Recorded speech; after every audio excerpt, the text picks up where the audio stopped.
44वां सर्ग। सुमित्रा का कौशल्या को आश्वासन देना। नारियों में श्रेष्ठ कौशल्या को इस प्रकार विलाप करती देख धर्म परायणा सुमित्रा यह धर्मयुक्त बात बोली। आर्ये, तुम्हारे पुत्र श्री राम उत्तम गुणों से युक्त और पुरुषों में श्रेष्ठ है। उनके लिए इस प्रकार विलाप करना और दीनता पूर्वक रोना व्यर्थ है। इस तरह रोने धोने से क्या लाभ?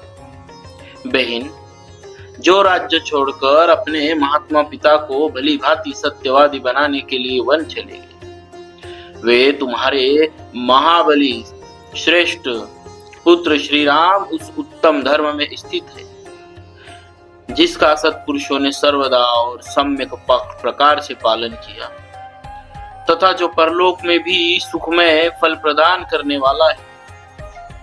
ऐसे धर्मात्मा के लिए कदापि शोक नहीं करना चाहिए।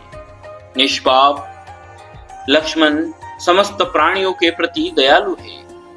वे सदा श्री राम के प्रति उत्तम बर्ताव करने वाले हैं। अतः उन महात्मा लक्ष्मण के लिए यह लाभ की बात। विदेह नंदिनी सीता भी जो सुख भोगने के ही योग्य है, वनवास के दुखों को भली भांति सोच समझकर ही तुम्हारे धर्मात्मा पुत्र का अनुसरण करती है। जो प्रभु संसार में अपनी कीर्तिमयी पताका फहरा रहे हैं और सदा सत्य व्रत के पालन में तत्पर रहते हैं, उन धर्म स्वरूप तुम्हारे पुत्र श्री राम को कौन सा श्रेय प्राप्त नहीं हुआ? श्री राम की पवित्रता और उत्तम महात्म्य को जानकर निश्चय ही सूर्य अपनी किरणों द्वारा उनके शरीर को संतप्त नहीं कर सकते। सभी समयों में वनों से निकली हुई उचित सर्दी और गर्मी से युक्त सुखद और मंगलमय वायु श्री रघुनाथ जी की सेवा करेगी। रात्रि काल में धूप का कष्ट दूर करने वाले शीतल चंद्रमा सोते हुए निष्पाप श्री रामचंद्र जी का अपने किरण रूपी करों से आलिंगन और स्पर्श करके उन्हें आह्लाद प्रदान करेंगे। श्री राम जी के द्वारा रणभूमि में तिमी ध्वज शंबर के पुत्र दानवराज सुबाहु को मारा गया देख विश्वामित्र जी ने उन महातेजस्वी वीर को बहुत से दिव्यास्त्र प्रदान किए थे। वे पुरुष सिंह श्री राम बड़े शूरवीर हैं। वे अपने ही बाहुबल का आश्रय लेकर जैसे महल में रहते थे, उसी तरह वन में भी निडर होकर रहेंगे। जिनकी बाणों का लक्ष्य बनकर सभी शत्रु विनाश को प्राप्त होते हैं, उनके शासन में यह पृथ्वी और यहाँ के प्राणी कैसे नहीं रहे? श्री राम की जैसी शारीरिक शोभा है, जैसा पराक्रम है और जैसी कल्याणकारिणी शक्ति है, उससे जान पड़ता है कि वे वनवास से लौटकर शीघ्र ही अपना राज्य प्राप्त कर लेंगे। देवी, श्री राम सूर्य के भी सूर्य और अग्नि के भी अग्नि दाहक है।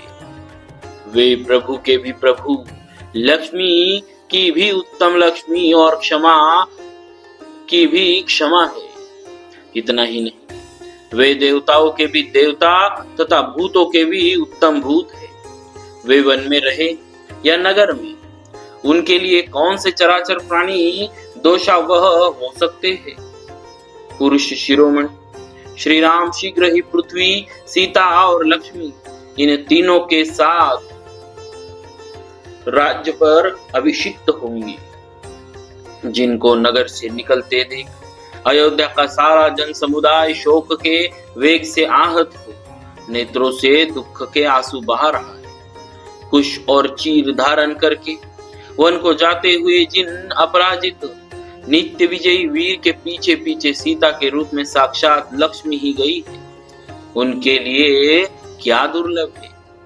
जिनके आगे धनुर्धारियों में श्रेष्ठ लक्ष्मण स्वयं बाण और खड़ग आदि अस्त्र लिए जा रहे हैं, उनके लिए जगत में कौन सी वस्तु दुर्लभ है? देवी, मैं तुमसे सत्य कहती हूँ, तुम वनवास की अवधि पूर्ण होने पर यहाँ लौटे हुए श्री राम को फिर देखोगी। इसीलिए तुम शोक और मोह छोड़ दो। कल्याणी, आनंदिते, तुम नवोदित चंद्रमा के समान अपने पुत्र को पुनः अपने चरणों में मस्तक रखकर प्रणाम करते देखोगे। राजभवन में प्रविष्ट होकर पुनः राजपद पर अभिषिक्त हुए अपने पुत्र को बड़ी भारी राजलक्ष्मी से संपन्न देखकर तुम शीघ्र ही अपने नेत्रों से आनंद के आंसू बहाओगे। देवी, श्री राम के लिए तुम्हारे मन में शोक और दुख नहीं होना चाहिए, क्योंकि उनमें कोई अशुभ बात नहीं दिखाई देती। तुम सीता और लक्ष्मण के साथ अपने पुत्र श्री राम को शीघ्र ही यहाँ उपस्थित देखोगी। पाप रहित देवी, तुम्हें तो इन सब लोगों को धैर्य बंधाना चाहिए, फिर स्वयं ही इस समय अपने हृदय में इतना दुख क्यों करती हो? देवी, तुम्हें शोक नहीं करना चाहिए, क्योंकि तुम्हें रघुकुल नंदन राम जैसा बेटा मिला है।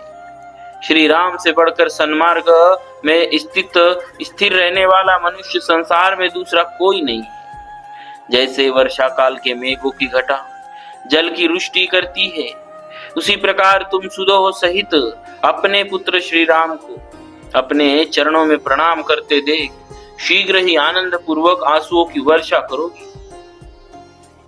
तुम्हारे वरदायक पुत्र पुनः शीघ्र ही अयोध्या में आकर अपने मोटे मोटे कोमल हाथों द्वारा तुम्हारे दोनों पैरों को दबाएंगे। जैसे मेघमाला पर्वत को नहलाती है, उसी प्रकार तुम अभिवादन करके नमस्कार करते हुए सुहृदों सहित अपने शूरवीर पुत्र का आनंद के आंसुओं से अभिषेक करोगे।